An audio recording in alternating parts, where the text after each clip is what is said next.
And the chair recognizes the gentleman from Florida, Mr. Posey. Thank you very much, Mr. Chairman.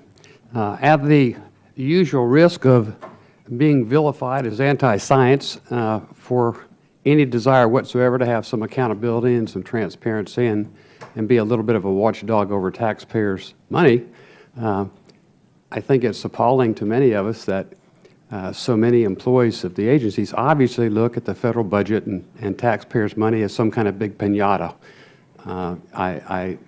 When you see them spending $150,000 on liquor, parties, lobbyists, I mean, that's the conclusion that my constituents back home would be drawing, and they'd say, what are we doing about that? And so my questions, some of them are, have you recovered any of the money that apparently, obviously, clearly was inappropriately spent? So let me agree with you as a taxpayer that I want our dollars to benefit this country. But as we've been told, the expenditures of management fees on these kinds of things is perfectly acceptable. I argue poor judgment. I intend to try to make this change going forward. But so far, they're perfectly legal. And so Neon apparently shamelessly defends them?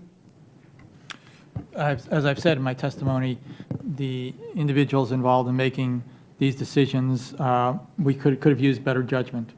And going forward from here, we put in place policies that will ensure. I heard you say that, but yeah. if I ripped you off, I would expect that you would say, hey, I want my money back.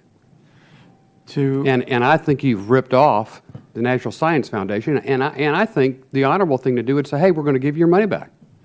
Well, to reiterate Dr. Bacchius's point, and as Mr. Grayson explained, your characterization that Neon had ripped off NSF would not accord with the fact that these fees were provided in a way that were not restricted, and we may disagree with how they were used, but in fact they were used in a way that was consistent with OMB 122. Well, that's bureaucratic double talk. I don't think we'd be here if it was appropriate behavior of any kind. On the one hand, you're saying it's appropriate. The other hand, you're saying it's inappropriate. We're not going to do it again. I mean, I'm just shocked by the answer. So I don't want to characterize it as appropriate, as I've said. I don't think it was invested in the right way, but it was consistent with. Well, the if you spent money that the government entrusted to you to do thing A, and you did it on thing B, which was totally a selfish personal indulgence for which it was never intended, should not have been intended, and you admit it should not future ever be intended, don't you think it would be appropriated to pay the money back? I mean, just as a matter of fair play, forget the political double talk, the bureaucratic double speak, just in fairness, in the real world. Well, as I said, I'm not a lawyer and I don't have the expertise to characterize that, but the way in which I'm not asking for a legal opinion. I'm just talking, if you were one of my constituents, you'd say, hey, if they spent the money like they weren't authorized to spend it, and it was inappropriate, I mean, who could possibly think the National Science Foundation gave you $150,000 to spend on liquor, parties, and lobbyists? I mean, does anyone in your agency believe that that is the correct use of the money? At this point, no. Okay, so don't you think, in all fairness, you just give the money back to begin with? Well, the funds were invested in a way that were consistent. That's not invested. Invested on liquor, parties, and lobbyists. And I loved your explanation of lobbyists to, what did you say that? To help educate Congressman on the validity of your agency. I think the first thing, if you want Congress to be respectful of your agency, is give the government back the money you cheated them out of. Well, again, just to repeat, I don't feel that the government was cheated out of the money. Well, it was of no benefit to the government. We've established that. It was never intended to be spent on liquors, parties, and lobbyists. We've established that. So you got the money. If you planned to do that in the beginning, you took it under false pretenses.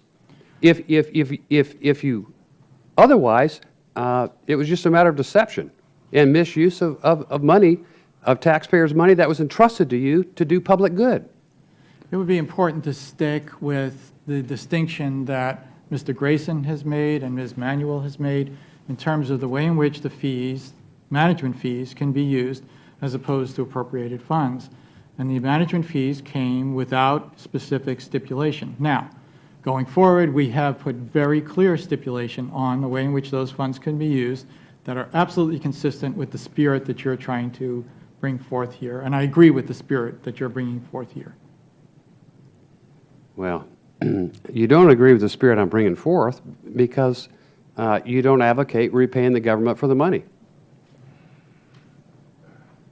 Well, I don't think the agency is in the position to pay back that money because, in fact, the funds have been expensed and they were used in a way that was consistent with the policy at the time. At the time, because there really was no policy, is that what you're saying? There was not the guidance that went down to the specific level that you've been. And everybody could think you should be able to spend taxpayers' money on liquor, parties, and lobbyists, right? That's a pretty common perception. Is that a common perception in your agency? It's not a common perception in Neon, and as I said, it's not my perception, and it's not the decision I would have taken, but it was the decision that was taken at the time. The gentleman's time has expired.